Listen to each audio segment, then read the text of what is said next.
जिंदगी में बंदगी तू कर नहीं, जिंदगी में बंदगी तू कर नहीं,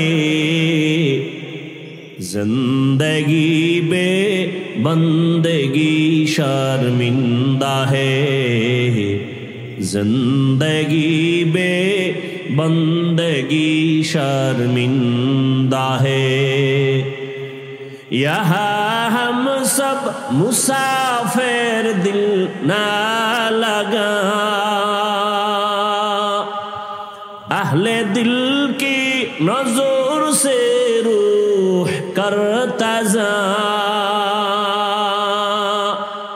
शाह दौलत सब फकीर गर नेक ने है, शाह दौलत सब फकीर गर नेक ने है, जिंदगी में बंदगी तू कर नहीं, जिंदगी बे बंदगी शर्मिंदा है, जिंदगी बे बंदगी शर्मिंदा है। চ্যানেলটি সাবস্ক্রাইব করে আমাদের সঙ্গেই থাকুন। এলমেরা এজাজু করদন বেহিসাব, এলমেরা এজাজু করদন বেহিসাব, खल्क़ेरा दादन जवाबे बासवाब, हक न दारद दोस्ते खल्क़ा ज़ारेरा, निस्ते ई खसलत एके दिनदारेरा। रहमतेर नबी मुशरिकेर बुके लागाय दीर्घ 40 বছর নবী কোনোদিন কাউকে বলে নাই নামাজ পড়ো, জিকির করো, তেলাওয়াত করো, কোনো দাওয়াত নাই, শুধু হাসি মুখে ব্যবহার। 40 বছর পরে যখন আল্লাহ কোরআন দিয়েছেন, নবী এবার দাওয়াতের কাজ শুরু করলেন। নবীজির আদর্শ দেখে মক্কার মানুষ কেমন যেন পরিবর্তন শুরু। এত খারাপ, এত খারাপ, এত খারাপ সেই মানুষ এত ভালো, এত ভালো, কিয়ামত পর্যন্ত তাদের স্বর্ণাক্ষরে নাম লেখা। খারাপ মানুষ এত দামি হয়ে গেল। আল্লাহ পাক জিব্রাইলের দিয়া লিস্টি পাঠায় দিয়া কয় নবীরে জানাও, এই লিস্টিতে যাদের নাম আছে ওই সমস্ত নবীর ছাত্র সাহাবা, এরা বিনা হিসাবে জান্নাতি। এত বড় খারাপ মানুষগুলো জান্নাতের টিকিট পাইলেন, নবী এদেরকে এত ভালো বানায় ফেললেন কি বেতের বাড়ি দিয়া, গালি দিয়া। আহ, নবীর ব্যবহার কত সুন্দর, নবীর আদর্শ কত সুন্দর, সেই আদর্শ লালন করলেন সাহাবায়ে কেরাম। তাদের আদর্শ কতই না সুন্দর। রহম দিলওয়ালা নবী আমার, সারা দুনিয়ার মধ্যে অদ্বিতীয় আমার নবী। সেই নবীর যৌবনের বয়স 25 বছর, কিন্তু ওই সময় নবীর তো পৃথিবীর এক শ্রেষ্ঠ রমণী দরকার, সুন্দরী রূপসী এক মেয়ে দরকার, কুমারী। কিন্তু আল্লাহ পাক মক্কার মানুষের সব চরিত্র ঠিক করার জন্য নবীরে পাঠাইয়া দেখাইলেন।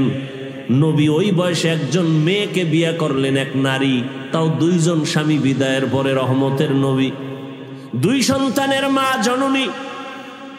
ওদিকে আবার বয়সেরও কোনো মিল নাই। রহমতের নবীর বয়স 25, আম্মা জানের বয়স কত? এতটা দেখার পরও যে বেঈমান, যে পশু, যে কুলাঙ্গারের বাচ্চারা বলে মোহাম্মদ যৌবনের তাড়নায় পরে অনেক বিয়া করেছে, ওরে পিটাইয়া এরপরে ওকে কুকুরের নাস্তা বানাইলো, এর ঝাল শোধ হয় না। তুকু যাও সুন্নতে আহমদ কো যা, বা মুহাম্মদ কে বুয়দ নিসবত তোরা। 40 বছরের রমণী রহমতের নবীর বয়স 25। ও পর্দার আড়ালের শিক্ষিতা আম্মা জানেরা, আজ আপনার মতো কত মা ঢাকার শহরে স্লোগান দেয় ইসলাম নাকি নারীর অধিকার দেয় নাই, সম্মান দেয় নাই, আবার এদের সাথে কিছু নাস্তিক কুলাঙ্গার চরিত্রহীনেরাও তাল মিলায়। আল্লাহর জাতের কসম, হিন্দুদের ধর্মের কিতাব খুলো, নারীর উপরে জুলুম। ইহুদি ধর্মের কিতাব খুলো, নারীর উপরে জুলুম। খ্রিস্টান ধর্মের কিতাব খুলো, নারীর উপরে জুলুম। একমাত্র নারীর ইনসাফ আর এহসান করেছে, তার নাম হলো ইসলাম। ইসলাম ছাড়া নারীর অধিকার কেউ দেয় না। এরে আম্মা জানেরা, এটা বুঝার মতো মেধা কই? রহমতের নবী বুঝাই দিলেন, আমি এত বড় পাওয়ার ওয়ালা মুহাম্মদ, আমার শারীরিক শক্তি অতুলনীয়, জৈবিক শক্তি অতুলনীয়, মানবিক শক্তি অতুলনীয়।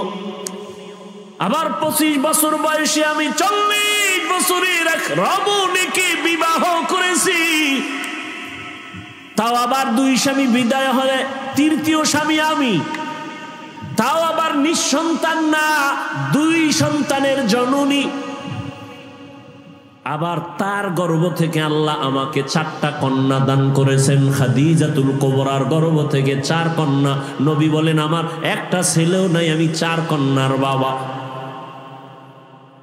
রহমতের নবী বলেন, ও দুনিয়ার বেঈমান মক্কার মুশরিক, তোরা কন্যা পছন্দ করো না। কন্যা হলে বাবা কষ্ট পায়, বউরে গালি দেয়। 1500 বছর পরেও এমন কিছু কুলাঙ্গার আমগো সমাজে এখনো আছে। ছেলে হলে খুশি হয়, মেয়ে হলে কষ্ট পায়। কথা বলেন না কেন? নাই, বউরে গালি দেয়। সব মাইয়া কেন? কি বউ দিছে? এই দোষ বউয়ের। যদি তুমি দোষ খুঁজতে চাও তো দোষ তো তোমার। এখানে তো বউয়ের দোষ না, দোষ তো তোমার। তোমার রেখে দেওয়া আমানত স্ত্রী বহন করে, তাকে পুরস্কার দাও। আল্লাহ কয় কারো দোষ না, সব কুদরত কার? লিল্লাহি মুলকুস সামাওয়াতি ওয়াল আরদ ইয়াহাবু লিমান ইয়াশাউ ইনাসাও ওয়া ইয়াহাবু লিমান ইয়াশাউ যুকুর আও ইউযাওবিজুহুম যুকরানা ওয়া ইনাসা ওয়া ইয়াজআলু মান ইয়াশাউ আকিমা ইন্নাহু আলীমুন কাদির।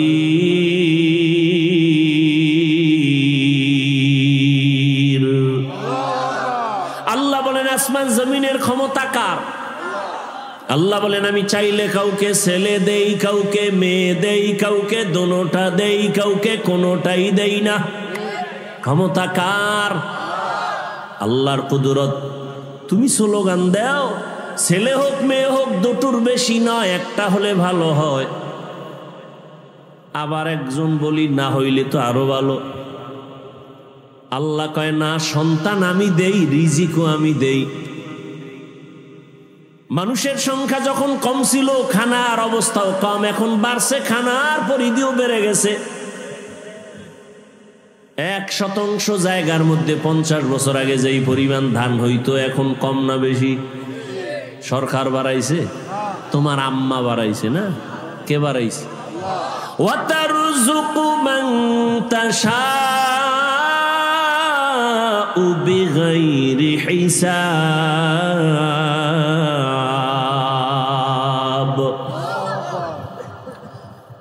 আগে 10টা পেয়ারা খাইলো টের পাওয়া যায় না, এখন এত বড় বড় পেয়ারা একজনে একটা খেতে পারি না। কে বানাইছেন?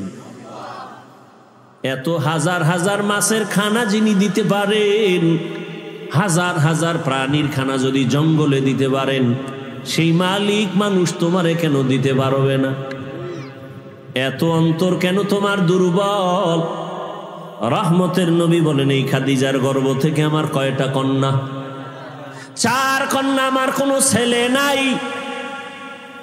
মক্কার বেঈমানেরা ঘুরে ঘুরে কয় মুহাম্মদ মরে গেলে বংশ শেষ, ধরে রাখার কোনো ছেলে নাই। নবীর মনে কষ্ট। আল্লাহ বলেন আপনার কোনো চিন্তা নাই, ইন্না আতাইনাকাল কাউসার, আমি আপনাকে কাউসার দান করব, আর এই কাউসারের দ্বারা সম্মান থাকবে কিয়ামত পর্যন্ত। রহমতের নবী বলেন আমি কত দামি ব্যক্তি যে আমার একটা ছেলে নাই, আমি 4 কন্যার বাবা। ও দুনিয়ার কন্যার মা বাবারা শুইনা রাখো, একটা কন্যা যদি কেউ পাও, ও বাবা তুমি একটা কন্যা পাইছো, তুমি একটা জান্নাতের মালিক। 2 কন্যা পেয়েছো, তুমি 2টা জান্নাতের মালিক। 3টা কন্যার বাবা হয়েছো, তুমি 3টা জান্নাতের মালিক। তুমি 4 কন্যা পেয়েছো, তুমি 4টা জান্নাতের মালিক।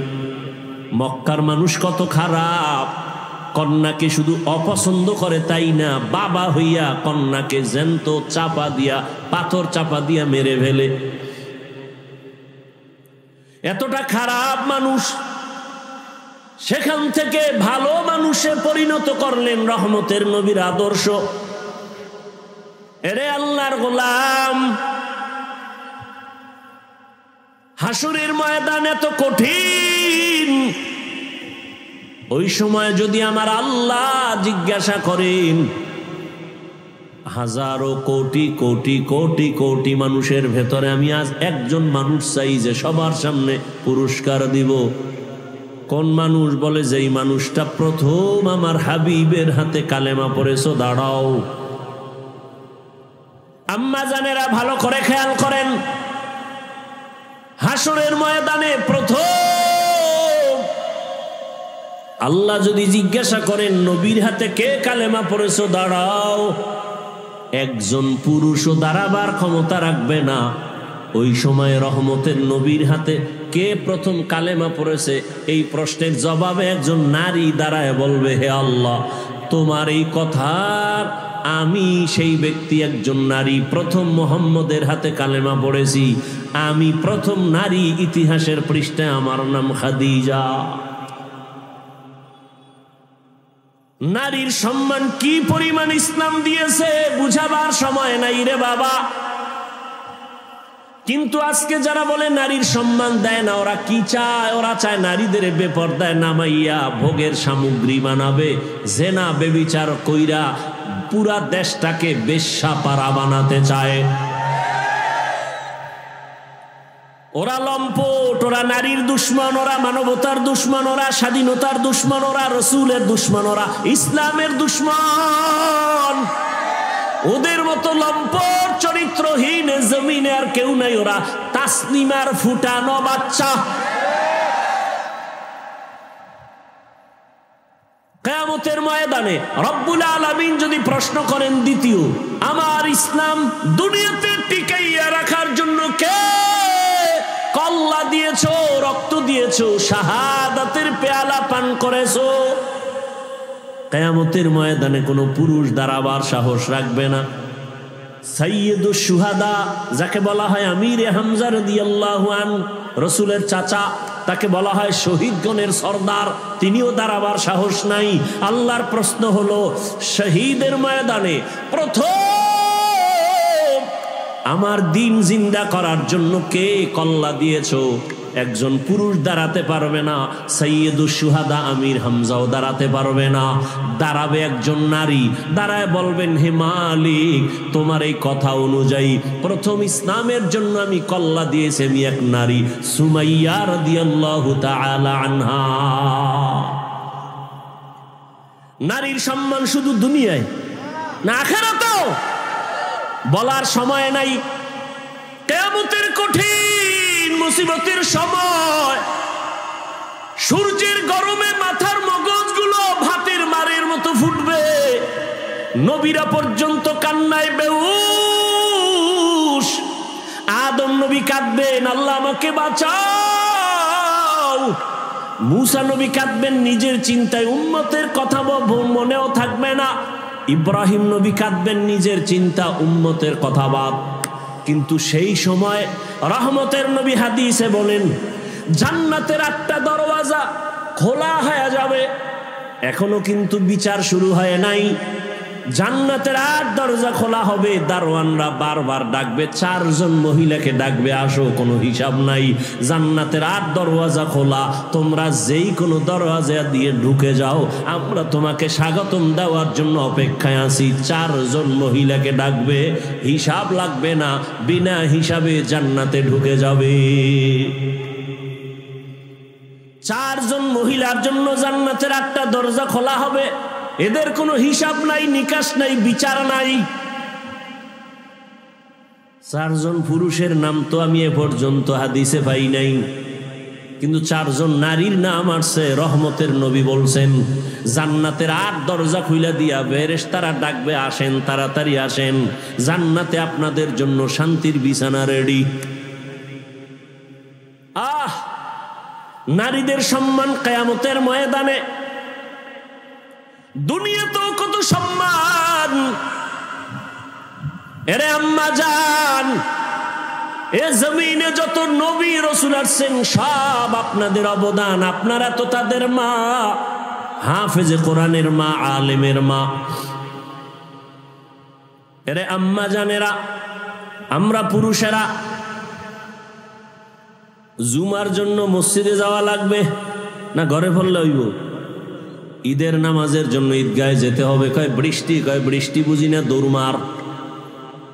আম্মা জানের কত সম্মান, কত ইজ্জত। আমার নবী বলেন, আম্মা জান, পুরুষেরা মসজিদে গিয়া জুমা আদায় করবে, ঈদগাহে গিয়া ঈদের নামাজ আদায় করিয়া যা পাবে, আম্মা জানেরা ঘরের মধ্যে থাইকা নির্জনে নিরিবিলি পরিবেশে একেবারে গোপনীয়তা রক্ষা করে যদি আম্মাজান ঘরে নামাজ পড়ে, পুরুষেরা কষ্ট করিয়া মসজিদে গিয়া যা পাবে, আল্লাহ মাদেরকে তা দান করবেন ঘরে রাখিয়া। সুবহানাল্লাহ। না কত সম্মান। আমরা পুরুষেরা যদি সহজে জান্নাতে যেতে চাই শাহাদাতের দরজা দিয়া, আম্মাজানদের শহীদের দরজা আরো কত আসান।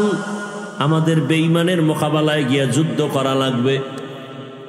নবী বলেন, মা গর্ভের মধ্যে বাচ্চা নিয়ে যখন কষ্ট করে, আম্মাজানেরা বাচ্চা নিয়ে যখন গর্ভে কষ্ট করে, খানার প্লেট নিয়েছে, খাবে, বাচ্চা পেটে এমন আঘাত করেছে মা খেতে পারে নাই, চোখের পানি ছেড়ে কান্নার আওয়াজ। রহমতের নবী বলেন, এই মা যে খেতে পারলো না, একটা দিন রোজার বরকতের সওয়াব পেয়ে যাবে। আর জোরে বলেন, এমন ইমান দুর্বল হইছে। আম্মা জান রাতের বেলা বাচ্চার ব্যথায় ঘুমাইতে পারে না। রহমতের নবী বলেন, একটা রাত কদরের রাতের ইবাদতের সওয়াব আল্লাহ দান করবেন।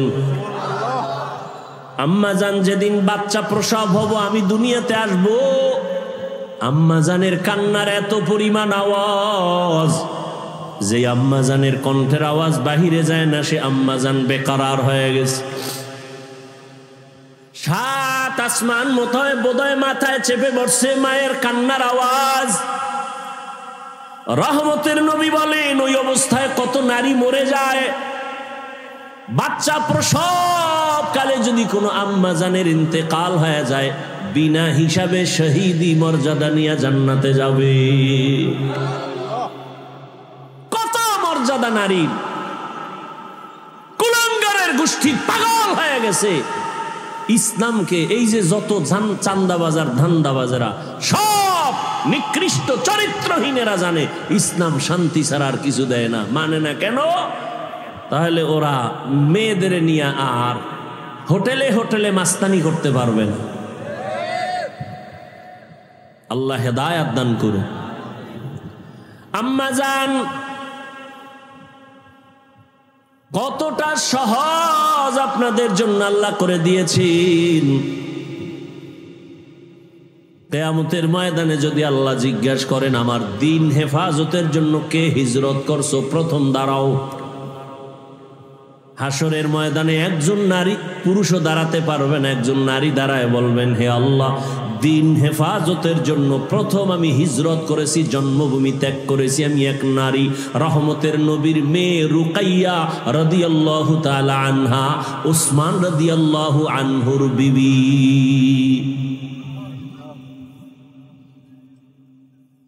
রহমতের নবীর আদর্শ।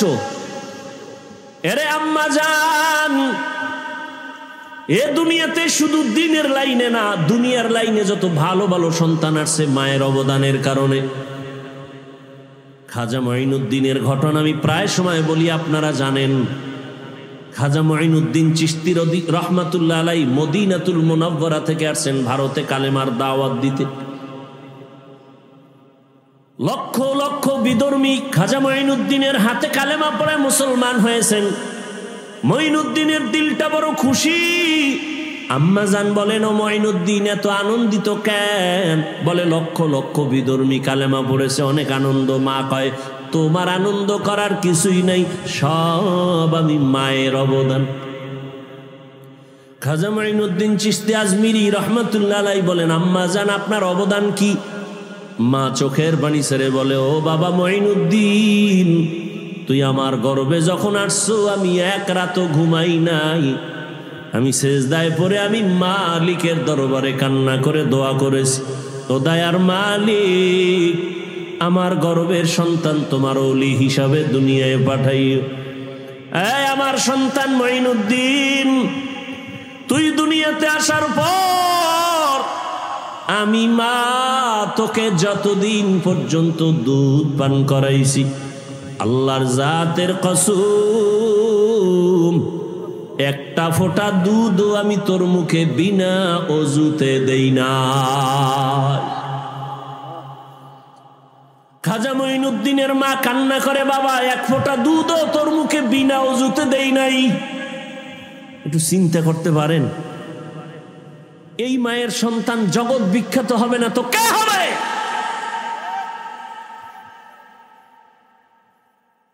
কে হবে? সন্তান জগৎ বিখ্যাত হবে না তো কে হবে? এরে আম্মা জান, এই জন্যই তো বাবার তুলনায় মায়ের আদর্শ আরো বেশি ভালো হতে হবে। কারণ একটা সন্তান বাবার থেকে মাকে ফলো করে বেশি, মায়ের কাছে সময় কাটায় বেশি।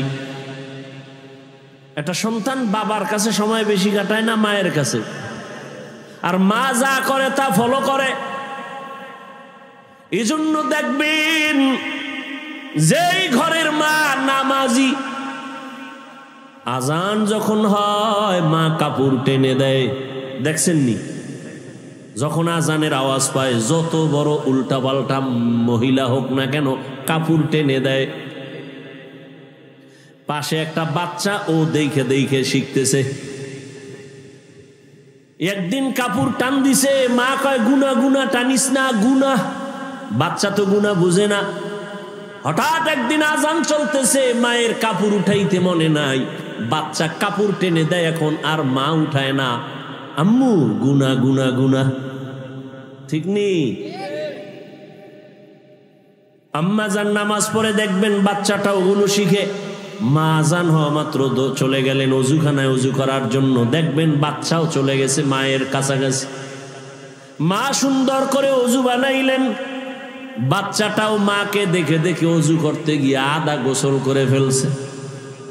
মা যখন যায় নামাজ বিছাইয়া নামাজে দাঁড়ায় গেছে, বাচ্চাটাও মায়ের পার্শ্বে দাঁড়ায় গেছে। মা হাত বুকে বাইদা আলহামদু সূরা পড়তেছেন, বাচ্চাটাও বুকে হাত বাঁধছে। মা ঠোঁট নাড়ায় নাড়ায় তেলাওয়াত করেন। বাচ্চা তো বুঝে না মা কি পড়ে, মা তেলাওয়াত করেন, কিন্তু বাচ্চাটা না বুঝা শুধু ঠোঁট নাড়ায় ঠোঁট নাড়ায়। মা যখন রুকুর মধ্যে যায়, বাচ্চাটাও রুকুর মধ্যে যায়। মা যখন সেজদায় যায়, বাচ্চাটাও সেজদায় চলে যায়। মা কপালার নাক ঠেকাইয়া সেজদা করে, বাচ্চাটা গাল মাটিতে লাগায় মায়ের চেহারার দিকে তাকায়। তাকায় দেখে মা ঠোঁট নাড়ায়, বাচ্চাটাও ঠোঁট নাড়ায়।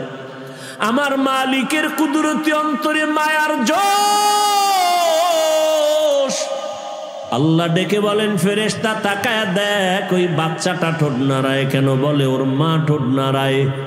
বলে ওর মা কি বলে? বলে ওর মা বলে সুবহানা রব্বিয়াল আলা। আল্লাহ বলে লেখ, এই বাচ্চাও বলে সুবহানা রব্বিয়াল আলা। এই বাচ্চার তো আমল নামা নাই, সওয়াবগুলো মায়ের আমল নামায় উঠাইয়া দাও। আতিনা ফি দারে দুনিয়া না হাসান, আতিনা ফি দারে উকবা না হাসান, ইয়া গিয়াসাল মুস্তাগীসিন ইহদিনা লিফতিখারা বিল উলুমে ওয়াল গিনা। হর গরিদে নেক তু তৈয়ার है जो न मांगे उससे तू बेजार है। ও আমার পর্দার আড়ালের মা বোনেরা, ও যুবক, ও বৃদ্ধ বাবাজিরা, কয়দিন আর দুনিয়ার রং তামাশায় ঘুরবেন? মনে তো কত আশা ছিল, কম তো আশা পূরণ করেন নাই। মনে চাইছে বেপর্দায় দৌড়াবেন, দৌড়াইলেন। মনে চাইছে গান শুনবেন, শুনছেন। মনে চাইছে নাচ দেখবেন, কম দেখেন নাই। মনের শখ মিটাইয়া পার্কে পার্কে কত ঘুরলেন, কত মোবাইল দিয়া গুনাহ করলেন। এখনো কি তওবা করবেন না? আমরাও যদি আপনার মতো বেপর্দায় আড্ডা দিতাম, নাচ গান দেখতাম, শুনতাম, পার্কে পার্কে ঘুরতাম, কেউ আমাদের বাধা দিত না। অথচ মাথার থেকে টুপিটাও খুলি না, দাড়ি কাটি না রে বাবা, 5 ওয়াক্ত নামাজ পড়ি। এরপর আবার আপনাদের পাও ধরিয়া ধরিয়া বুঝাই আপনারাও নামাজ আদায় করেন। এরে আল্লাহর বান্দা, কি লাভ? একবারও চিন্তা করলাম না, নিজের বাড়ি নিজের ঘর বাদ দিয়া, চিন্তা বাদ দিয়া আপনাদের পেছনে দৌড়াইয়া পাও ধরে ধরে এত বুঝাই কেন? কি লাভ? আপনারা যে আমাকে টাকা দিবেন তাও তো না, বরং আমাদের গালি দেন তাও শুনি, আমাদের বিরোধিতা করেন তাও জানি, টুপির বিরুদ্ধে বলেন তাও জানি, দাড়ির বিরুদ্ধে বলেন তাও জানি, জামার বিরুদ্ধে বলেন তাও জানি, মাদ্রাসার বিরোধিতা করেন তাও জানি। এরপরও আমরা আপনাদের জবাব দেই না, গালি দেই না, বরং বিনয় করি, পাও ধরে ধরে বয়ান করতে চাই। ও আল্লাহর বান্দারা, এক কারণটা কি? একমাত্র কারণ শুরুতেই কিন্তু বলছিলাম, দিনের সহি বুঝ বড় কঠিন সম্পদ। দিনের বুঝ যখন আসবে, মরিয়া গেল বান্দা আর নামাজ ছাড়বে না। চিন্তা ভাবনা করে দেখলাম, ওরে টাকার পেছনে, বাড়ির পেছনে বেপরদায় গুনাহ কইরা আর কয়দিন? ও আল্লাহর বান্দারা, দুনিয়াতে গুনাহ করিয়া করিয়া কেউ তো দুনিয়াতেই সম্মান পায় না, আখিরাতে তো কিছুই পাবে না। অথচ নবীর তরিকা মানার কারণে আলহামদুলিল্লাহ, যত মানুষ যতই গালি দেয় না কেন, সামনে আইসা সালাম না দিয়া কথা বলে না, ঠিক নেই? যত মানুষ আমাদের বিরোধিতা করক না কেন, কিন্তু সামনে আইসা সালাম দেয়, মোহাব্বত কইরা দোয়া চায়, হুজুর দোয়া করবেন, আমার মতো গুনাহগার কেউ নাই। এই সম্মান টাকা দিয়া পাওয়া যায় না। এই চিন্তা ভাবনা করে দেখলাম, আসলেই আমার মাওলার কথাই তো ঠিক, নবীর কথাই তো ঠিক। নবীর কথা মানার কারণেই তো আজকে এত সম্মানে আছি, নবীর আদর্শ মানার কারণেই তো এত সালাম পাইতেছি, নবীর আদর্শ মেনে চলার কারণেই তো এত সম্মান, এত মোহাব্বত, এত ভালোবাসা। এই জন্যই চিন্তা করে দেখলাম, আল্লাহর নবীর আদর্শ ছাড়া আর কোনো ভালো আদর্শ নাই।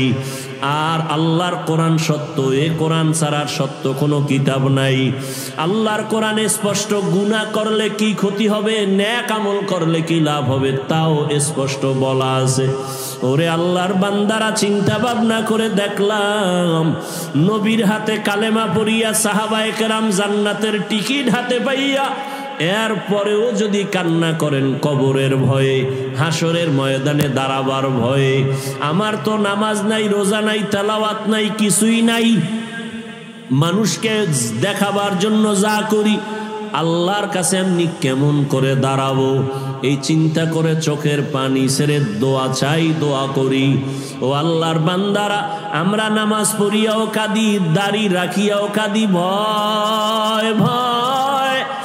আল্লাহর আযাব বড় কঠিন,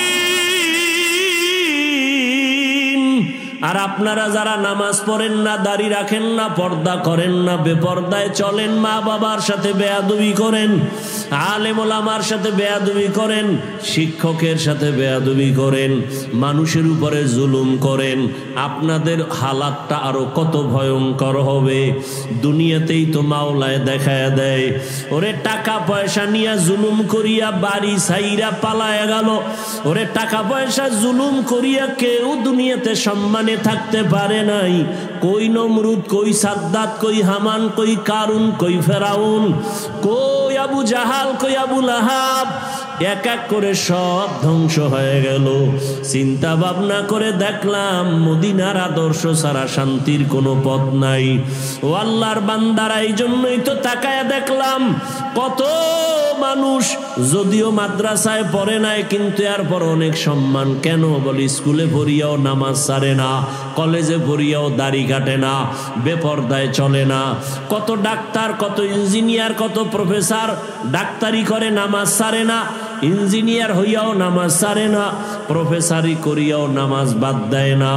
চিন্তা করে দেখলাম তারাও তো আমার মাওলার দিনের বুঝ পেয়ে গেল। কত র্যাব, কত আর্মি, কত পুলিশ, কত বিডিআর নামাজ পড়ে, দাড়িওয়ালা অভাব নাই। জেনারেল লাইনে থাকিয়াও কত মানুষ দিনের বুঝ পাইয়া নবীর আদর্শের আপন গলার মালা বানায় নিল। তাহলে আমি কেন পারবো না? একজন জেনারেল লাইনের মানুষ যদি নবীর তরিকা মেনে পর্দা করে, আমি কেন পারবো না? আমার এখনো তো তৈরি হওয়া খুবই জরুরি, প্রয়োজন। ও আল্লাহর বান্দারা, আল্লাহর কোরআন সত্য, গুনাহগারের আযাব হবে তাও সত্য। দুনিয়াতে সূর্যের গরম সহ্য করতে পারি না, বেতের বাড়ি সহ্য করা যায় না, মশার কামড় সহ্য করা যায় না। অতএব এখন থেকে তৈরি হয়ে যাও, গুনাহ নিয়ে যেন আজরাইলের হাতে ধরা না পড়ো। এরে আল্লাহর বান্দারা, দুনিয়াতে অনেক অন্যায়কারীরা অন্যায় করা অবস্থায় পুলিশের হাত থেকে বাঁচিয়া চলতে চায়, পুলিশ দেখলে ধরা পড়লে উপায় নাই। ওরে যারা গুনাহগার, আল্লাহর ভয় অন্তরে জমা করিয়া তওবা করো, কারণ গুনাহ অবস্থায় যদি আজরাইলের হাতে ধরা পড়ো, কই ছেলে, কই মেয়ে, কই বাড়ি গাড়ি কিছুই না, সাদা 3টা কাপনের প্যাকেট বানায় কবরে নিয়ে যাবে। আজকে আমার এত সম্মান, এত কিছু, কেউ আমার নাম নিবে না। তবে মানুষের সাথে যদি ভালো ব্যবহার করি, জুলুম না করি, মানুষের সাথে ভালো আচরণ করে যাই, আল্লাহর হুকুম মতো চলে যাই, মানুষ তখন দোয়া করবে, স্মরণ করবে। আর যদি অন্যায় করি, জুলুম করি, স্মরণও করবে না, দোয়াও করবে না, আল্লাহ আমাকে আর ভালো রাখবেন না। অতএব হেদায়েতের মালিক আমার আল্লাহ। এখনো যারা নামাজ ধরতে পারো নাই রে যুবক বাবারা, স্কুলে পড়ো, নামাজটা ধরে ফেলো, কলেজে পড়ো, নামাজ ছাড়িও না, দাড়ি কাটিও না, বেপর্দায় চলিও না। মা বাবার দোয়া, শিক্ষকের দোয়া, উলামায়ে কেরামের দোয়া নিয়া নবীর আদর্শের মালা গলায় লাগায়া চলো। আল খাদেম বানায় দেন, মোবাইলের গুনাহ থেকে হেফাজত করেন, সারা দুনিয়াবাসীকে মাফ করে দেন আল্লাহ। ফিলিস্তিনের মুসলমানদের হেফাজত করেন আল্লাহ। ভারতের মুসলমান, কাশ্মীরের মুসলমান সহ সমস্ত মুসলমানের ঈমান আমল হেফাজত করেন। জালেমদেরকে ধ্বংস করে দেন আল্লাহ। বাংলাদেশ শান্তির দেশ বানায় দেন, জুলুম থেকে দেশ ও জাতিকে হেফাজত করেন। আয় আল্লাহ, সমস্ত মসজিদ মাদ্রাসাগুলো কবুল করে নেন, অন্যান্য শিক্ষা প্রতিষ্ঠান নবীর আদর্শে কবুল করে নেন। আমাদের পরস্পরে ওয়ালাকাদ কাররামনা বানি আদম وحملناهم في البر والبحر ورزقناهم من الطيبات وفضلناهم على كثير ممن خلقنا تفضيلا। বনি আদম বড় দামি, বড় শ্রেষ্ঠ। আল্লাহ তাআলা বলেন, জমিনে চলার মতো রাস্তা খুলে দিলাম আমি আল্লাহ। সাপ চলে, ওর একটা আলাদা রাস্তা আছে, আছে না নাই? কুকুর হাঁটার রাস্তা আছে, বাঘ চলার রাস্তা আছে, মাছগুলো চলে, ওদের রাস্তা আছে। মানুষ চলার রাস্তা হলো শ্রেষ্ঠ রাস্তা।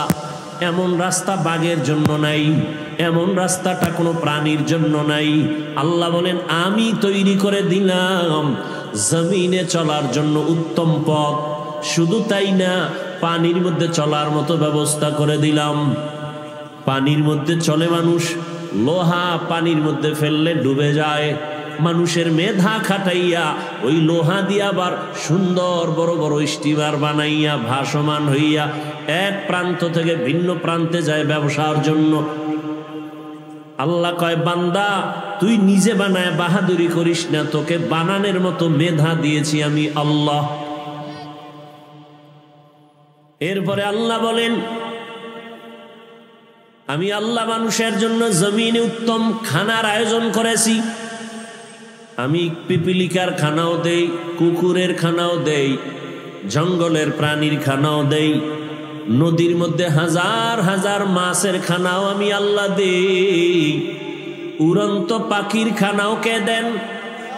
জবান খুলেন, কে দেন? গরতাওয়াকুল মিকুনি হার সুবহ শাম মিরাসানাদ রিজকে তু আজলা মাকাম জুজবা হাকচি জেমখা আজ ইনসোজা ফজলে উআ মস্তে দর জুমলা জাহা। জঙ্গলের প্রাণীর রিজিক আল্লাহ দেন, নদীর মধ্যে হাজারো মাছের খানা কে দেন? জঙ্গলের প্রাণীরা কি সকাল 8টায় বাজারে আসে খাইতে? ওদের জায়গা মতো খানা আল্লাহ পৌঁছাইয়া দেন। কাক কালো, কোকিল কালো, কালো মাথার কেশ, এর চেয়ে বেশি কালো মনের হিংসালেশ। নিম তিতা, নিন্দা তিতা, আরো তিতা খর, এর চেয়ে বেশি তিতা 203-এর ঘর। চাকা গোল, পয়সা গোল, গোলালু গোল, এর চেয়ে বেশি গোল মনের গন্ডগোল। বাংলাদেশে এই পরিমাণ গন্ডগোলের কারণে হুজুরেরাও এক জায়গায় হইতে পারে না, আর পারবে কিনা জানাও নাই।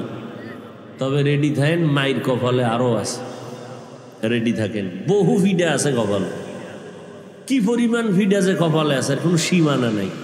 আর যদি ইমান টিমান বাদ দিয়া চলেন, মানে দাবি করবেন মুসলমান, দাড়ি রাখবেন না, দাবি করবেন মুসলমান, সুদ খাইবেন, দাবি করবেন মুসলমান, পর্দা করবেন না, আপনার কোনো টেনশন নেই। আপনি দুনিয়ায় বাদশাহ, কিয়ামতে বিনা হিসাবে জান্নাত। কি?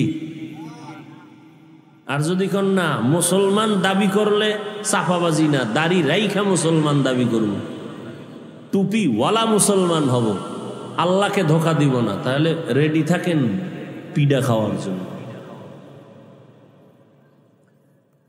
আল্লাহ, দুনিয়ার অবস্থা বড় খারাপ। করোনা দিয়েই এ পৃথিবীটাকে মাজা ভেঙ্গে দিয়ে গেছে এক করোনা, আর সোজা হবে না, আর জীবনে সোজা হবে না। আর আমাদের ওলামায়ে কেরাম যাও এক হবে, এই ফেসবুকের গোলামদের কারণে অনেকটাই কাছে আসাও আসতে পারে না। এদেশে ফেসবুকের গোলাম যারা আছে, আলেমের দুশ্মন, কিছু হলেই ফেসবুকে লোকমা দেয়। হুজুর সতর্ক হয়ে যান, ফেসবুকে দেয় লোকমা। এরকম বেয়াদব আছে না নাই? এই বেয়াদবদের কারণে ওলামায়ে কেরাম কাছে আইসাও আসতে পারেন। আল্লাহ হেদায়াত দান করুন। সারা বাংলাদেশে বলি, আলেমদের বিরুদ্ধে যারা লেখালেখি করে, এরা মা বাবার অভিশপ্ত সন্তান, একটাও মা বাবার ভালো সন্তান না।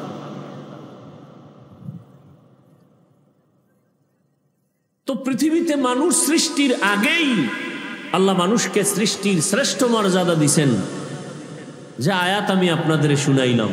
মানুষের জন্য উত্তম খানা কুকুরেও খায়, শুকরেও খায়, গরুয়েও খায়।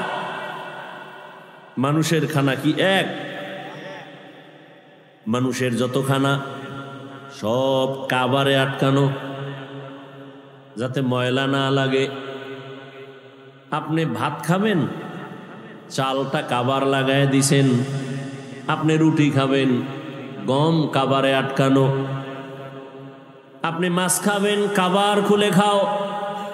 গোশত খাবেন, চামড়া দিয়ে আটকানো। চামড়াটাও খাইতে মনে চায়, পশম দিয়া কাবার লাগায় দিলেন। ফল খাবেন, কাবারে ঢুকানো। কিছু কিছু ফল আছে কাবার সহ খাওয়া যায়, যায় না?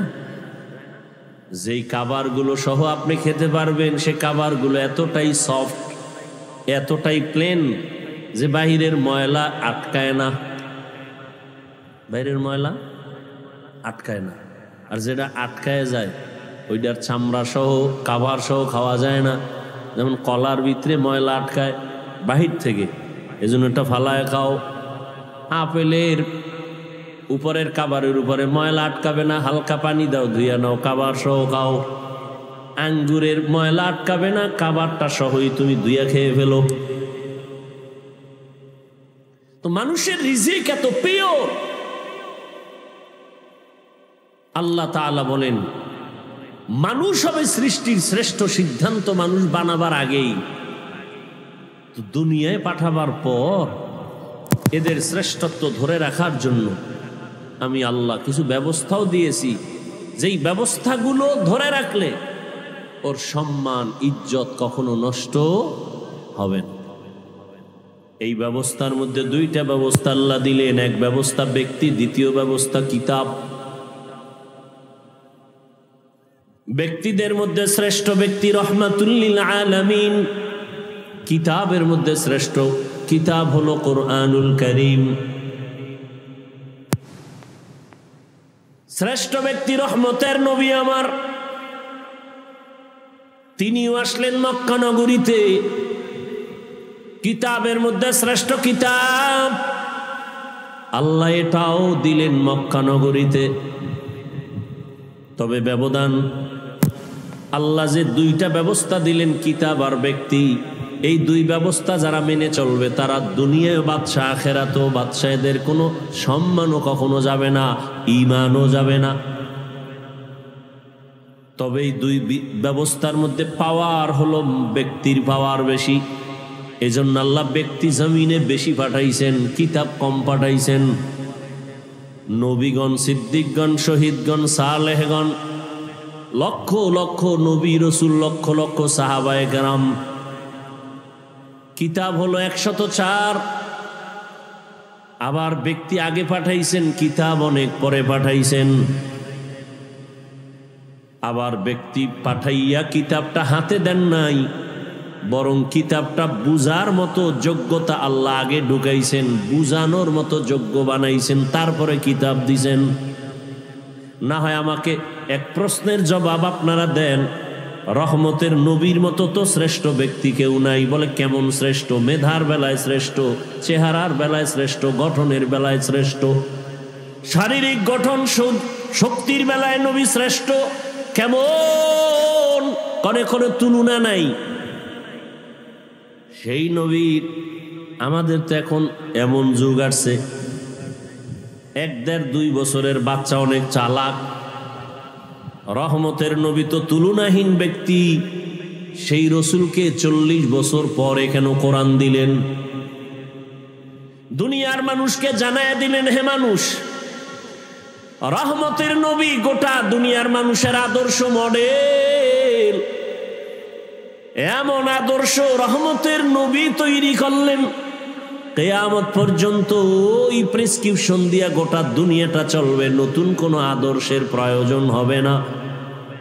তবে যারা চালাকি করে মুহাম্মদের প্রেসক্রিপশন বাদ দিয়া নতুন কোনো ডাক্তারের প্রেসক্রিপশন নিবে, এদের মরার আগে ধ্বংস চলে আসবে, আসতেছে, চোখের সামনে দেখতেছি। একমাত্র কারণ লোকটার বাড়ি আছে, গাড়ি আছে, টাকা আছে, তারপরও কেন জুতার বাড়ি খায়? একমাত্র কারণ মদিনাওয়ালার আদর্শ নাই। তুকু যাও সুন্নতে আহমদ কুজা বা মুহাম্মদ কৈবুয়াদ নিসবত তোরা মান আহাব্বা সুন্নতি কৌলে রসুল মজদায়ে কানা মাই হাম কুন কবুল। আর একটা লোকের বাড়ি নাই, গাড়ি নাই, টাকা নাই, কিন্তু লোকটাকে সবাই সম্মানের চেয়ার আগায় দেয় কেন? কয় টাকার মালিক? বলে কোনো টাকা নাই। কয়তলা বিল্ডিং? কয় বাড়ি নাই। ঘরের ভেতরে গ্রাম্য ভাষায় বলে উন্দুর ভরে আর মরে। কাজ করলে চুলায় আগুন জ্বলে না, করলে চুলায় আগুন জ্বলে না। এমন বান্দাটারে কেন সবাই মাথায় নিয়ে সম্মান করে চেয়ার আগায় দেয়? কয়ের কাছে টাকা নাই, পয়সা নাই, বাড়ি নাই, গাড়ি নাই, কিন্তু এর কাছে আছে মদিনা বলা নবীর আদর্শ। এজন্য নবী ১,৫০০ বছর আগে চ্যালেঞ্জ দিয়া গেলেন, ক্বালা রাসূলুল্লাহ সাল্লাল্লাহু আলাইহি ওয়া আলিহি ওয়াসাল্লাম, তারাকতু ফীকুম আমরাইন লান তাদিল্লু মা তামাসসাকতুম বিহিমা, কিতাবাল্লাহি ওয়া সুন্নাত রাসূলি। নবী বলেন, দুই জিনিস রেখে গেলাম, আকরাইয়া যারা ধরবে এদের ঈমানও যাবে না, এদের সম্মানও যাবে না। এক হলো আল্লাহর কিতাব কোরআন, আর একটা হলো রহমতের নবীর জীবনের আদর্শ সুন্নত। নবীর আদর্শ কি? সুন্নত।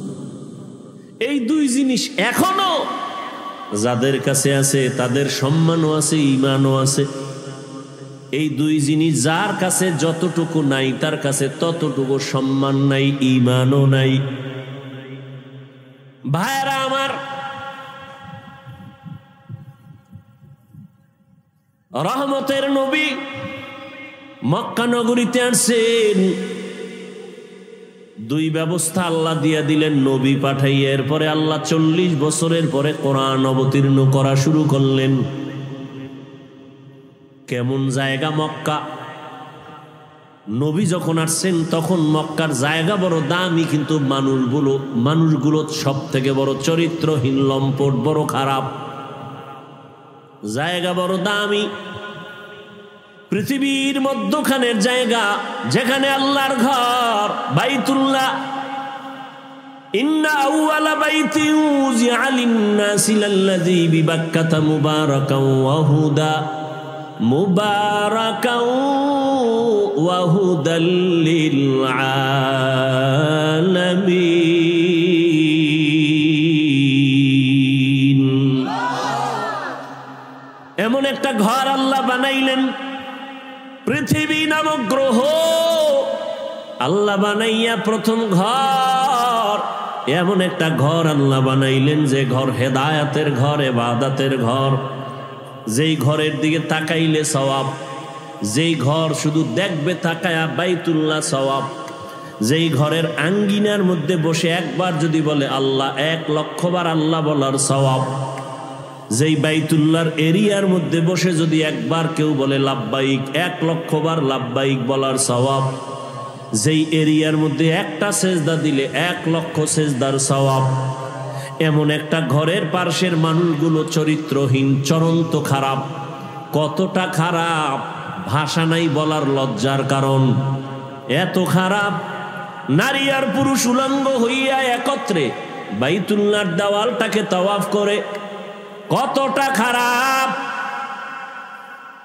অথচ মসজিদ দেখলে কোন হিন্দু মহিলাও যদি মসজিদের কিনারা দিয়া হেঁটে যায়, মাথার কাপড় টেনে দেয়, মসজিদ সম্মান করে। ওরা কত খারাপ যে বাইতুল্লাহর সামনের দেওয়ালটারে পুরা তাওয়াফ করে নারী পুরুষ একসাথে, আবার সব উলঙ্গ। কেন? এর কেনরও জবাব আছে। কেন করে? বলে ওরা অন্যায় করে, কাপড় নাপাক, পোশাক নাপাক, বাইতুল্লাহ পাক, এই জন্য নাপাক কাপড় নিয়ে বাইতুল্লাহর কাছে যায় না, সম্মান করে। আমগো দেশে কয় অতিভক্ত, এর নাম চোর। অতিভক্তের নাম চোর। ভাইরা আমার, শুধু তাই না, এরা কোনো পশু জবে করলে রক্তগুলো বাইতুল্লাহর দেওয়ালে মেখে দেয়, মনে করে এটা বরকত। তাহলে আমার জবাইটা কমপ্লিট, কবুল হয়ে গেছে। আল্লাহ আয়াত নাজিল করে বলেন, নবী জানায়া দেন, লা ইয়ানালাল্লাহা লুহুমুহা ওয়ালা দিমাউহা ওয়ালাকিন ইয়ানালুহুত তাকওয়া মিনকুম। এই পাপিষ্টরা, তোদের রক্ত আর গোশত আমার কাছে দাম নাই, আমার কাছে একমাত্র দাম হলো তোর অন্তরের তাকওয়া, ভয়। কোরবানিটা দাও গোশত বেশি খাওয়ার জন্য নাকি আল্লাহকে খুশি করার জন্য?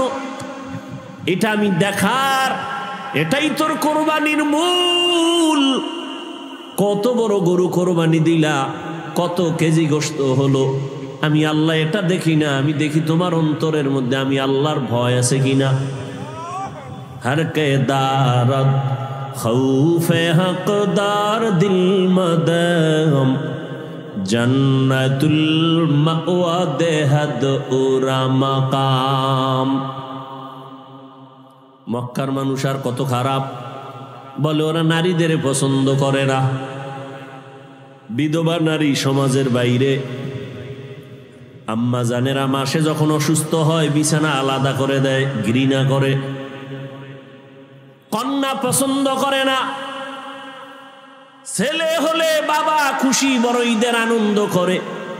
মেয়ে হলে বাবা দরজা লাগায়া ঘরের মধ্যে থাকে, বাইরে যায় না, লজ্জা। কন্যা হইছে এই ভয়, এই লজ্জা। রহমতের নবী আসছেন, এত খারাপ জায়গায় রহমতের নবীরে আল্লাহ পাঠাইলেন কেন? যেই জায়গার মানুষ এত খারাপ, ওই জায়গার মধ্যে এত দামি রহমতের নবীকে কেন পাঠাইলেন? বলে যত বড় রোগী তত বড় ডাক্তার, ঠিক নেই? ইমামুল আউয়ালিন আল আখিরিন বহরে সদকা রহমাতাল লিল আলামিন সাইয়্যিদুল কাউনাইন খাতমুল মুরসালিন আখির আমদ বুদে ফখরুল আউয়ালিন শুদ ওজুদাস রহমাতাল লিল আলামিন মসজিদে উশুদ হামারো ইয়ে জমিন। রোগী যত বড় ডাক্তারও তত বড়। রহমতের নবী কেমন ডাক্তার? বলে শ্রেষ্ঠ ডাক্তার। শ্রেষ্ঠ ডাক্তার কাকে বলে? কয় যেই ডাক্তারের ঔষধ দেওয়ার পরে আর কোনো ডাক্তারের প্রয়োজন হয় না। রহমতের নবী এমন এক ডাক্তার, নবী আইসা এমন ঔষধ দিলেন যে ঔষধ সেবন করলে মানুষ দুনিয়াতেও লাভবান, আখিরাতেও লাভবান। অন্য কোনো ডাক্তারের ঔষধ নেওয়ার প্রয়োজন হবে না। কিন্তু এই জমিনের মধ্যে রহমতের নবীর ঔষধ বাদ দিয়া যারা আব্রাহাম লিঙ্কনের ঔষধ গণতন্ত্রে কলিজায় ঢুকাইছে, ওরা জায়গায় জায়গায় জুতার বাড়ি খাইতেছে। আসতে বলেন কেন? আব্রাহাম লিঙ্কনের আদর্শ গণতন্ত্র রহমতের নবীরটা বাদ দিয়া নিচে কপাল পুড়ে গেছে।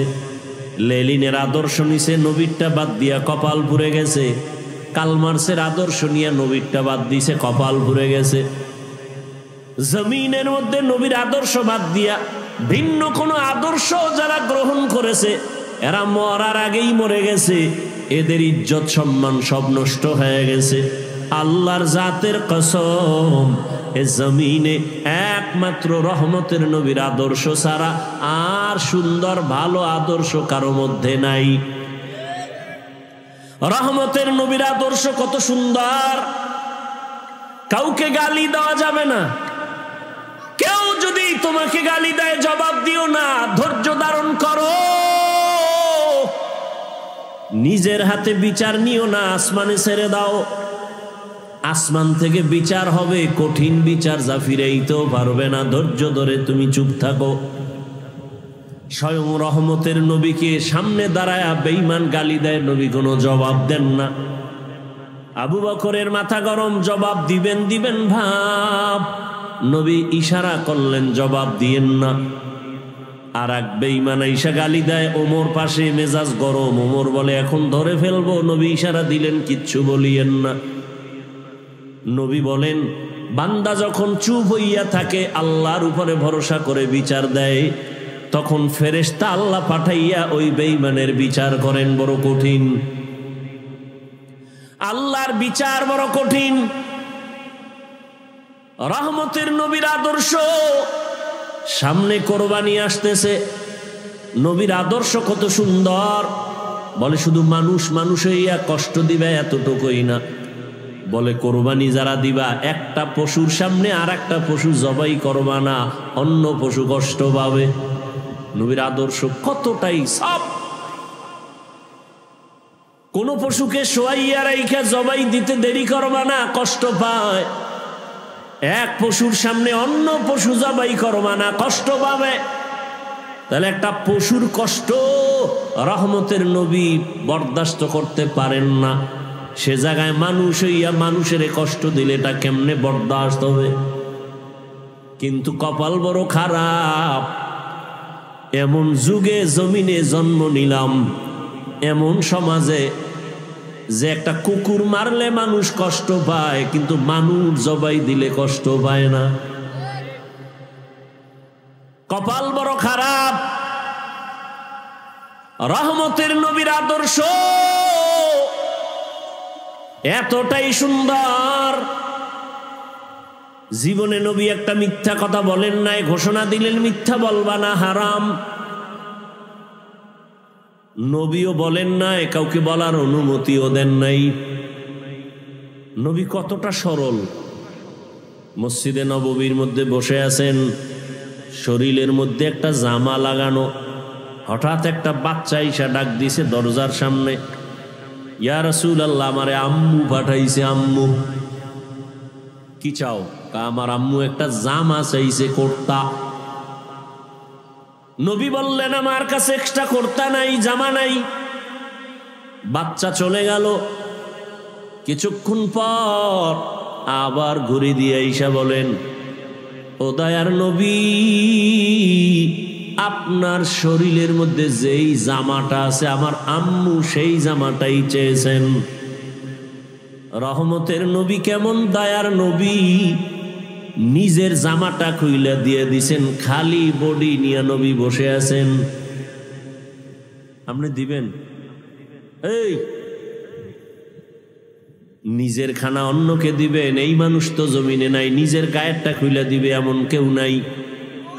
রহমতের নবী নিজের গায়ের জামাটা খুইলা দিলেন, খালি গায়ে বসা। হযরত বেলাল আসছেন আজান দেওয়ার জন্য, নজর পড়ে গেল রসুলের দিকে, শরীরে পোশাক নাই, নবীর গায়ে জামা নাই। বেলাল লজ্জায় অন্য দিকে চলে গেলেন। জিব্রাইল এসে হাজির, আয়াত দিয়া দিলেন, ও নবীকে জানায় দাও, জিব্রাইল জানায় দাও, নবী যেন এত বেশি দান করে না যাতে লজ্জা পেতে হয়, আবার এত বেশি হাতটাকে যেন মুষ্টিবদ্ধ করে রাখে না যাতে বদনাম হয়। সূরা বনী ইসরাইলে আয়াত দিয়ে আল্লাহ পাঠায়া দিলেন। রহমতের নবী কতটা আদর্শওয়ালা নবী আমার। রহমতের নবীর আদর্শ দেখে মক্কার সব বেঈমান পাগল হয়ে গেল। এর মতো ভালো একটা সন্তান নাই। দীর্ঘ 40টা বছর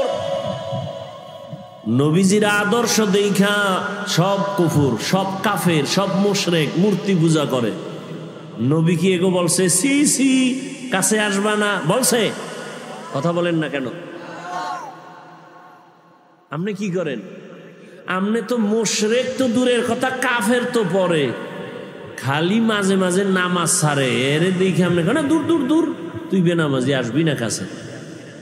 আমনের নামাজ কবুল হইছে গ্যারান্টি কি? এত মাস্তানি ভাব কেন?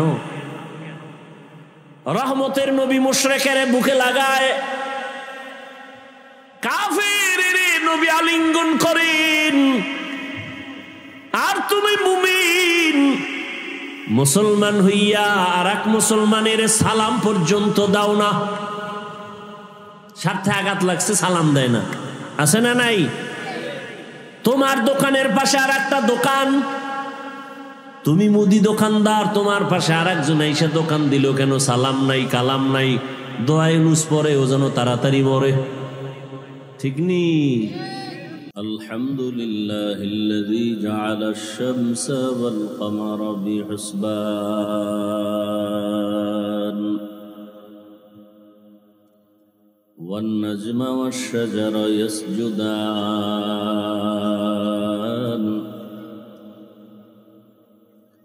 وفضل زمانا على زمان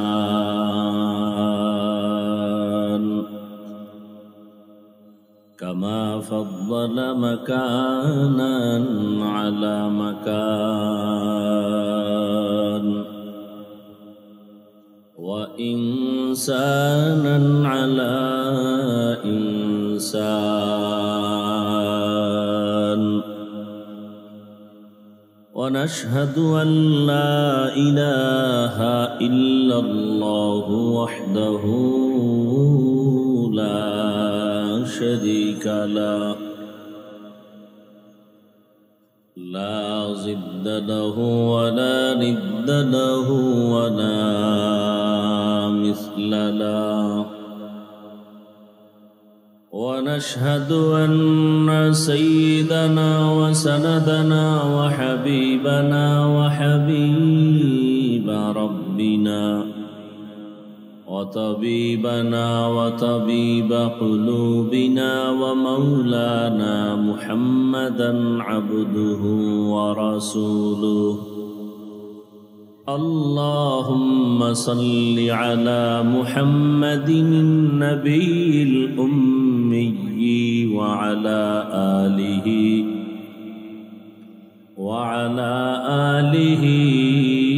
وسلم تسليما وبعد فأعوذ بالله من الشيطان الرجيم بسم الله الرحمن الرحيم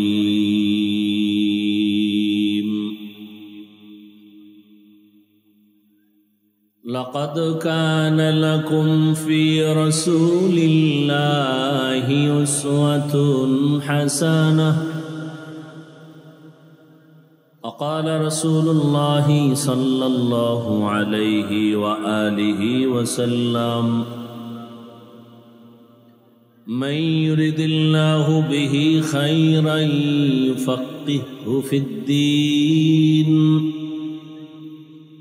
صدق الله مولانا العظيم وصدق رسوله النبي الأمي الكريم ونحن على ذلك من الشاهدين والشاكرين والذاكرين والحمد لله رب العالمين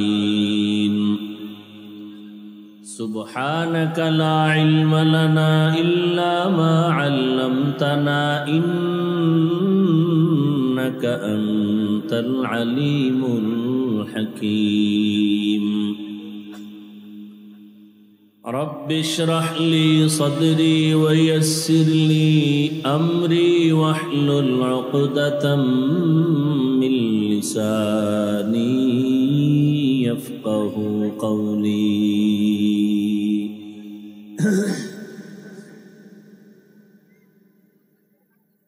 سورج نے دیا اپنی شعاعوں کو یہ پیغام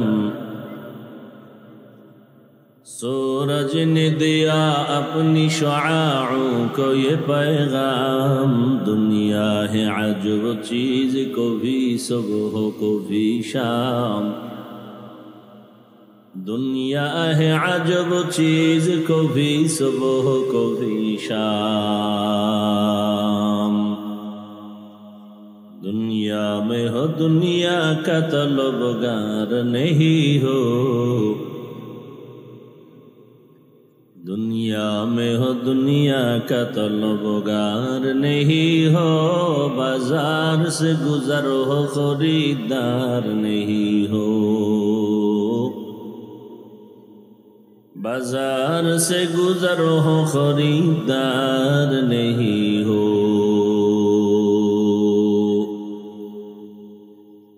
مقبول ہے شاذ ہے قابل تو بہت ہے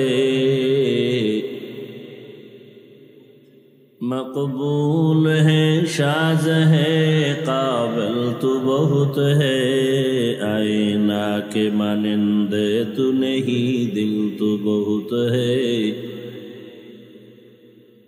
आईना के मानिंद तू नहीं दिल तू बहुत है ला इलाहा इल्लल्लाह ला इलाहा इल्लल्लाह ला इलाहा इल्लल्लाह ला इलाहा इल्लल्लाह ला इलाहा इल्लल्लाह ला इलाहा इल्लल्लाह ला इलाहा इल्लल्लाह ला इलाहा इल्लल्लाह ला इलाहा इल्लल्लाह ला इलाहा इल्लल्लाह ला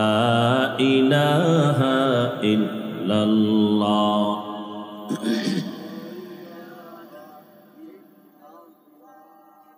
ला इलाहा इल्लल्लाह मुहम्मदुर রাসূলুল্লাহ।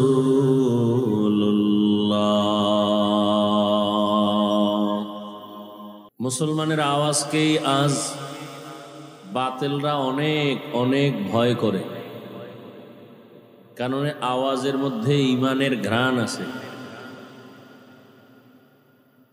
যে আওয়াজে ঈমানের ঘ্রাণ আছে ওই আওয়াজ বেঈমান সহ্য করতে পারে না। সবাই মোহাব্বতে আর একবার উচ্চ আওয়াজে বলি আলহামদুলিল্লাহ।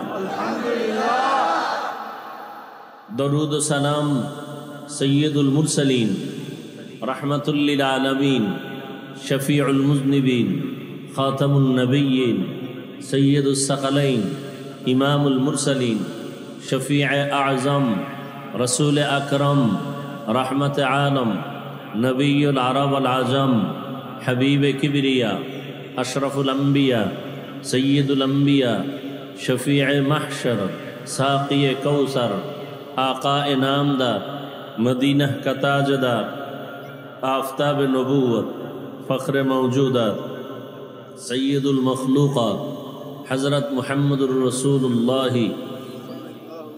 सबाई पढ़ें आरो मोहब्बते एक आवाज़े पढ़ें একবার সাল্লাল্লাহু আলাইহি ওয়া আলিহি ওয়াসাল্লাম বলা মাত্র আল্লাহর পক্ষ থেকে 3টা পুরস্কার আপনারা পেয়ে গেছেন। প্রথম পুরস্কার 10টা গুনাহ মাফ হয়ে গেছে, দ্বিতীয় পুরস্কার 10টা নেক আমলনামায় যোগ হয়েছে, তৃতীয় পুরস্কার আল্লাহর আদালতে আপনার মর্যাদা 10 গুণ বেড়ে গেছে। কয়বার পড়ার কারণে 3টা পুরস্কার? একবার। তাহলে এটা যদি 100 বার পড়েন, 200 বার পড়েন, 300 বার পড়েন, আল্লাহ বেশি বেশি বেশি দরুদের আমল করার তৌফিক দান করেন। হর কে বাশুদ আমেলে সাল্লু মুদাম আতেশে দোজখ শাওয়াদ বরওয়ে হারাম। দরুদের আমলে অনেক লাভ, দুনিয়াতেও লাভ, আখিরাতে তো লাভ আছেই। ব্যবসার ঝামেলার সমাধান দরুদের আমল, সংসারে সমাধান দরুদের আমল, চাকরির ক্ষেত্রে ঝামেলার সমাধান দরুদের আমল। পাওয়ারফুল একটি আমল দরুদের আমল। আল্লাহ পাক দরুদের আমলকে আমাদের আপন করে নেয়ার তৌফিক দান করেন। যাদের আয়োজনে আজকের এই মাহফিল মদিনাতুল উলুম এলেমের শহর শাব্দিক অর্থ, আর সেই এলেমের বরকতেই আজকের এই আয়োজন। আজকে আমাকে এখানে আসা কয়েকবার এই মাদ্রাসা, কারণ যেই ফুলে মধু আছে ওখানে ভ্রমর যাবে, যেখানে এলিমের গন্ধ আছে সেখানে এলিমওয়ালারা বা এলেম যারা নিতে চায় তারাই যাবে।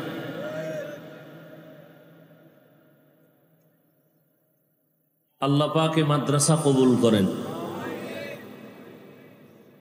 আজকে যারা পাগড়ি নিল হাফেজে কোরআন, আল্লাহ এদেরকেও কবুল করেন। এর বরকতে আল্লাহ পুরা এলাকায় শান্তি দান করেন, কবরওয়ালাদেরকে আল্লাহ জান্নাত দান করেন। আপনারা অনেক দূর থেকে কষ্ট করে আসছেন, আল্লাহ পাক এই কষ্টকে নাজাত ও হেদায়াতের জরিয়া হিসেবে কবুল করেন।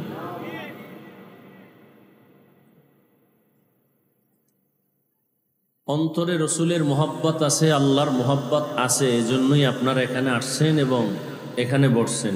আমি বিশ্বাস করি, সত্য তো কথা কি? সবাই একটু স্বীকার করেন, রসুলের মোহাব্বত আছে তো? যদি মোহাব্বত অবশ্যই আছে, তারপরে আমি চাই অজান্তে কোনো মোহাব্বতের মাঝখানে যেন গ্যাপ তৈরি না হয়। সেটা কি?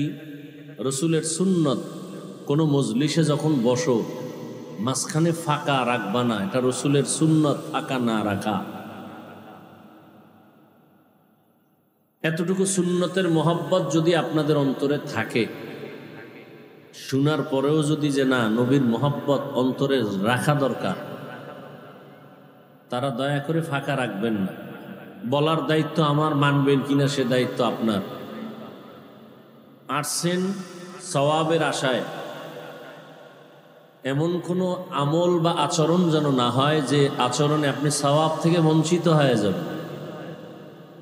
এটা এমন একটা প্যান্ডেল, কাউকে জোর করে বসানো যায় না এবং বসানোর কোনো অনুমতি নেই। দাওয়াত দেওয়া হয়েছে, আসবেন। যার কপাল ভালো সে আসবে, যার কপাল ভালো না সে আসতে পারবে? এখানে আসতেও কপাল লাগে, বসতেও কপাল লাগে, মোনাজাত দিয়ে যাইতেও কপাল লাগে। সব কপালওয়ালারা এখানে আসতেও পারে না, আসার পরে বসতেও পারে না।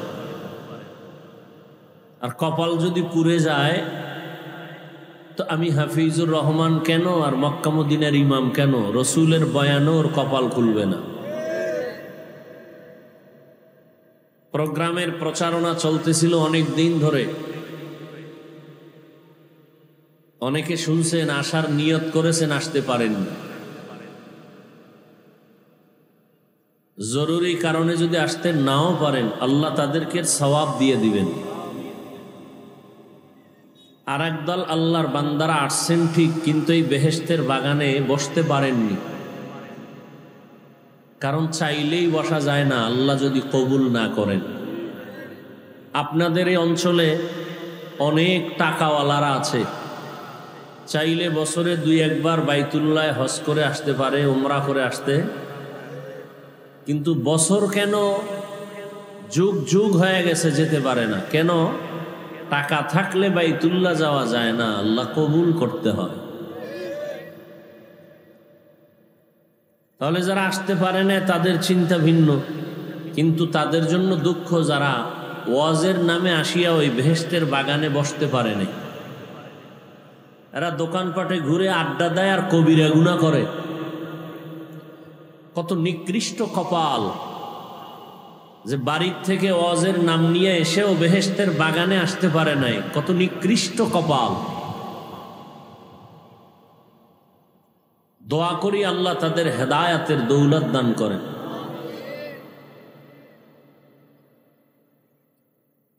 উলামায়ে হযরত আলোচনা রেখেছেন, আপনারা ধৈর্যের সাথে শুনছেন।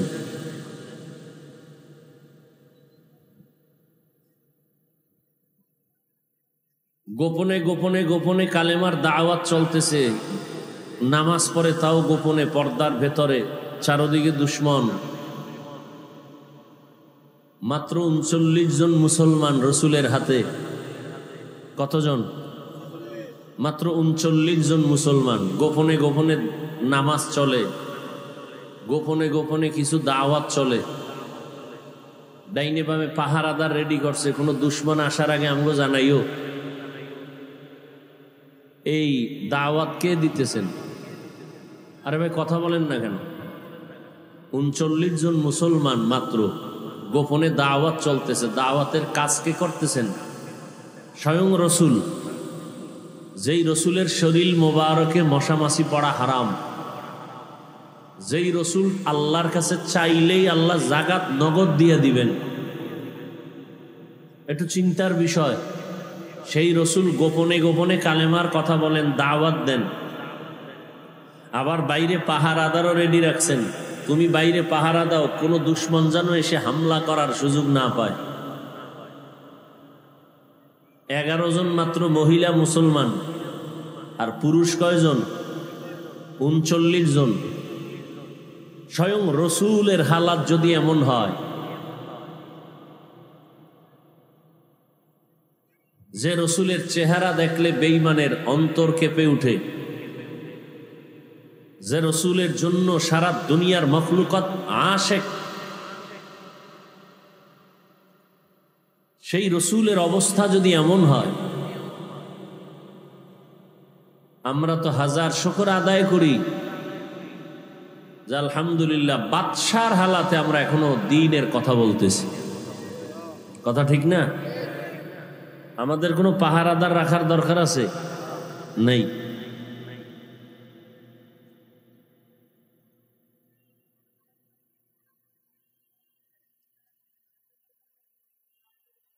তো উলামায়ে কেরামের কথা কোরআন সুন্নাহর আলোকে আপনারা শুনছেন, বাকি এখন আমল। আমরা নতুন কোনো বয়ান করব না, যেগুলো আপনারা জানেন ওগুলোই বলব। তো ওগুলো বলবো কেন? আপনি জানেন ঠিক, কিন্তু মানার মতো সেই অবস্থা অন্তরে এখনো তৈরি হয়নি।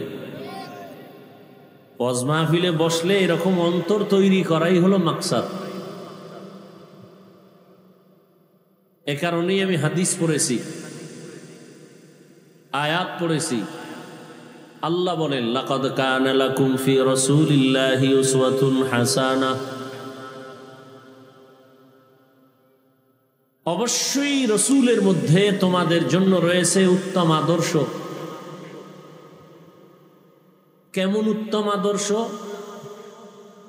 যেই আদর্শের মতো আর জমিনে দ্বিতীয় কোনো আদর্শ কারো কাছে নেই। নবী যেমন শ্রেষ্ঠ, তার আদর্শও কি শ্রেষ্ঠ। হাদিস পড়েছি, আল্লাহ রসুল বলেন, মান ইউরিদিল্লাহু বিহি খাইরান ইউফাক্কিহহু ফিদ্দীন। আল্লাহ পাক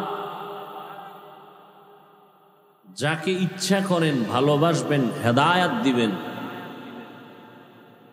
কল্যাণ চান আল্লাহ যার, তাকে আল্লাহ পাক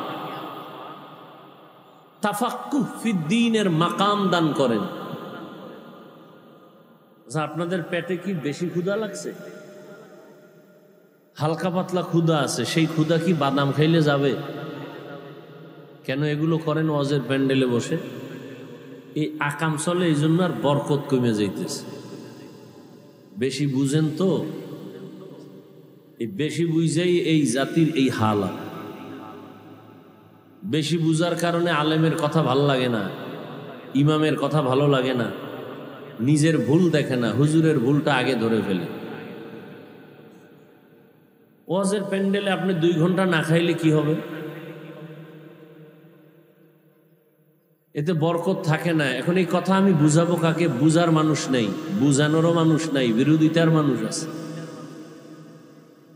বুঝবে না, উল্টা বিরোধিতা করবে যে বাংলাদেশে উনি একজন হুজুর, আর কোনো হুজুর নেই।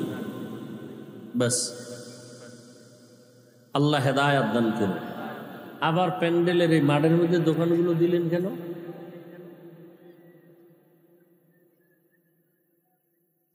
কি বলবো? ওয়াজ হবে মাত্র 2-4 ঘন্টা সর্বোচ্চ, সেই উপলক্ষে মার্কেট কেন? মার্কেট তো এখানে আছে, স্থায়ী মার্কেট, কারো খাওয়ান দরকার সেখানে যাব। হ্যাঁ, সাময়িক কিছু হইতে পারে, আতর টুপি, হ্যাঁ, এই সমস্ত জরুরতের সামান্য কিছু হতে পারে। কিন্তু এমন মার্কেট হয় সেখানে মেয়েরা ঘুরে, মহিলারা ঘুরে, পুরুষ ঘুরে।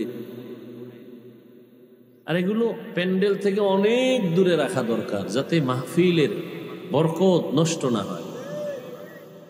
বুঝাতে পারবো না কথাগুলো বলে। আমি এভাবে বলি যে একটা থানায় পুলিশ আসামি নিয়ে বেতের বাড়ি দেয়, কাঁদে না। আর এটা এমন বরকতি মজলিস যে বয়ান চলে, আল্লাহ ওয়ালারা বয়ান করেন আর মানুষ 200 হাত দূরে বসে কান্না করে, ওকে মারলো কে? এতটুকু চিন্তা করবেন যে আসলে বরকতটা কি জিনিস। পুলিশে বেত দিয়ে মারতেছে, কাঁদে না, আর আল্লাহ ওয়ালার বয়ান চলতেছে, মাঠের পেছনে মানুষ কাঁদতেছে। এটা এমনি তো হয় না।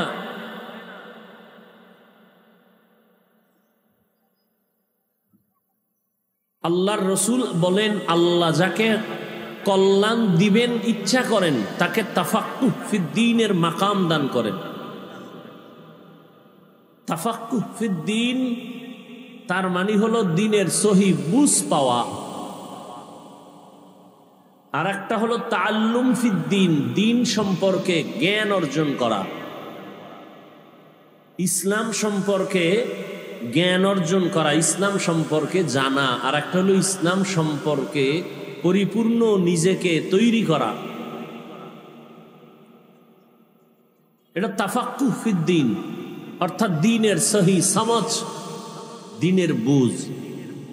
আমাদের বয়ান হচ্ছে আপনারা যে কথা জানেন এগুলোই, তাহলে দ্বীনের কথা জানার তুলনায় আমাদের গুরুত্ব বেশি দ্বীনের বুঝ তৈরি করা।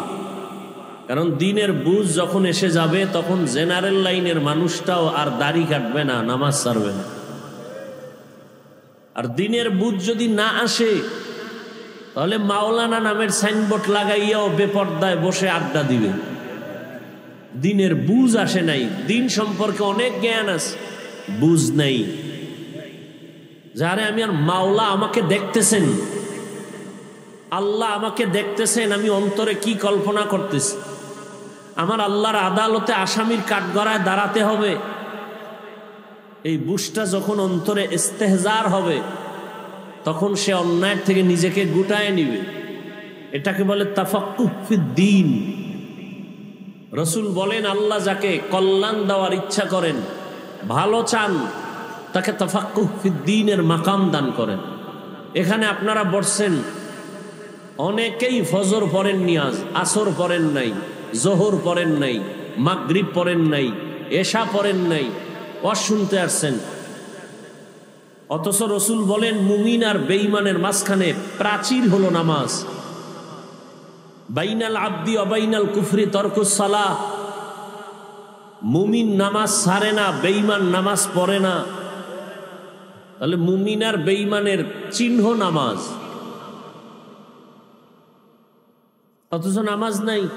আফসুসও আসে না যে নামাজ পড়ি নেই, আফসুসও আসে না অন্তরে যে নামাজ পড়ি নাই বা পড়া প্রয়োজন। বরং কিছু কিছু কুলাঙ্গার এরা বলে, নামাজ না পড়লে কি হবে, আমাদের ঈমান তাজা। কত বড় নির্লজ্জ হলে এই কথা বলতে পারে? এর একমাত্র কারণ কি, সে জানে নামাজ পড়া জরুরি কিন্তু পড়ে না কেন? তাফাক্কুহ ফিদ্দীন নাই, দ্বীনের বুঝ আসে নাই। বুঝ আসলে সে শীতের মধ্যেও দৌড়ায় যাবে মসজিদে নামাজ পড়ার জন্য।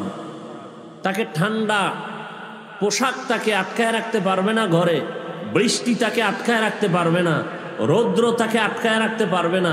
সে দৌড়ায় যাবে নামাজ আদায় করার জন্য, কারণ সে বুঝছে আমি নামাজ পড়লেই আমার শরীর ভালো থাকবে, আমি নামাজ আদায় করলেই আমার কাছে ভালো লাগে, মানুষ আমাকে দোয়া করবে, আমার কবর জিয়ারত করবে, আমি মরে গেলে মানুষ জানাজায় আসবে।